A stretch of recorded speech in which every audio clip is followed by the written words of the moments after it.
നമസ്കാരം. നമ്മുടെ സൗരയൂഥത്തിലെ ഏറ്റവും വലിയ ഗ്രഹമായ വ്യാഴത്തെക്കുറിച്ചുള്ള ശാസ്ത്രലോകത്തിന്റെ ധാരണകളിൽ നിർണായകമായ മാറ്റങ്ങൾ വരുത്തിക്കൊണ്ട് നാസയുടെ ജൂണോ പേടകം പുതിയ വിവരങ്ങൾ പുറത്തുവിട്ടിരിക്കുന്നു.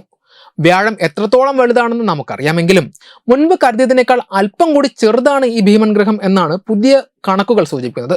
ഇസ്രയേലിലെ വീസ്മാൻ ഇൻസ്റ്റിറ്റ്യൂട്ട് ഓഫ് സയൻസസിലെ ശാസ്ത്രജ്ഞർ നടത്തിയ പഠനമനുസരിച്ച് വ്യാഴത്തിന്റെ വലിപ്പത്തിലും ആകൃതിയിലും ചെറിയ വ്യത്യാസങ്ങൾ കണ്ടെത്തിയിട്ടുണ്ട്. ഈ ഗ്യാസ് ജെയിന്റിന്റെ ആന്തരിക ഘടനയെക്കുറിച്ചും അന്തരീക്ഷത്തെക്കുറിച്ചും കൂടുതൽ ആഴത്തിൽ പഠിക്കുവാൻ ഈ പുതിയ വിവരങ്ങൾ ശാസ്ത്രജ്ഞരെ സഹായിക്കും.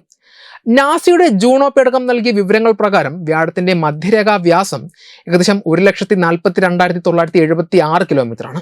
ഇത് മുൻപത്തെ കണക്കുകളേക്കാൾ 8 കിലോമീറ്റർ കുറവാണ്.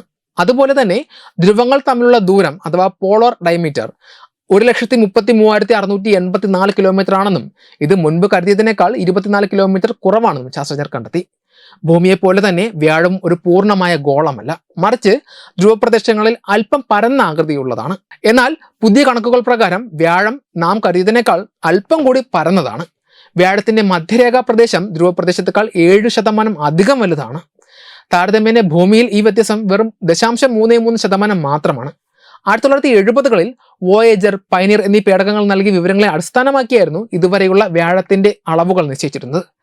2011 വിക്ഷേപിക്കുകയും 2016 മുതൽ വ്യാഴത്തെ ഭ്രമണം ചെയ്യുകയും ചെയ്യുന്ന ജൂണോ പേടകം ഗ്രഹത്തിന് പിന്നിലൂടെ സഞ്ചരിച്ചപ്പോൾ ഭൂമിയിലേക്ക് അയച്ച റേഡിയോ തരംഗങ്ങൾ വിശകലനം ചെയ്തതാണ് ഈ കൃത്യമായ അളവുകൾ രേഖപ്പെടുത്തിയത്.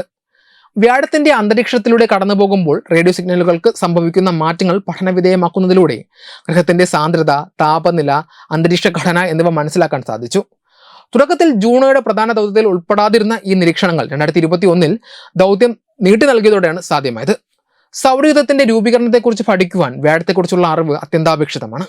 സൗരയൂഥത്തിലെ മറ്റ് ഗ്രഹങ്ങളുടെ എല്ലാം ആകെ പിണ്ഡത്തെക്കാൾ കൂടുതലാണ് വ്യാഴത്തിന്റെ പിണ്ഡം.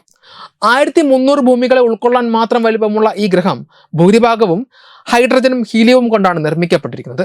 വ്യാഴത്തിന്റെ ശക്തമായ ഗുരുത്വാകർഷണം സൗരയൂഥത്തിലെ മറ്റ് ഗ്രഹങ്ങളുടെ വളർച്ചയെയും പദാർത്ഥങ്ങളുടെ വിതരണത്തെയും സ്വാധീനിച്ചിട്ടുണ്ട്. ഭൂമിയിലെ ജീവന്റെ നിലനിൽപ്പിന് ആധാരമായ ജലം, കാർബൺ ഡൈ ഓക്സൈഡ് തുടങ്ങിയ ബാഷ്പശീല പദാർത്ഥങ്ങൾ ഭൂമിയിലേക്ക് എത്തുന്നതിൽ വ്യാഴം വലിയ പങ്ക് വഹിച്ചിട്ടുണ്ടെന്നാണ് ശാസ്ത്രജ്ഞനായ ഏലി ഗാലന്റി പറയുന്നത്. അതിനാൽ വ്യാഴത്തിന്റെ കൃത്യമായ വലിപ്പവും ആന്തരിക ഘടനയും മനസ്സിലാക്കുന്നത് നമ്മുടെ പ്രപഞ്ചത്തിന്റെ തന്നെ ചരിത്രം മനസ്സിലാക്കുന്നതിന് തുല്യമാണ്. Web desk Tatwamayi TV.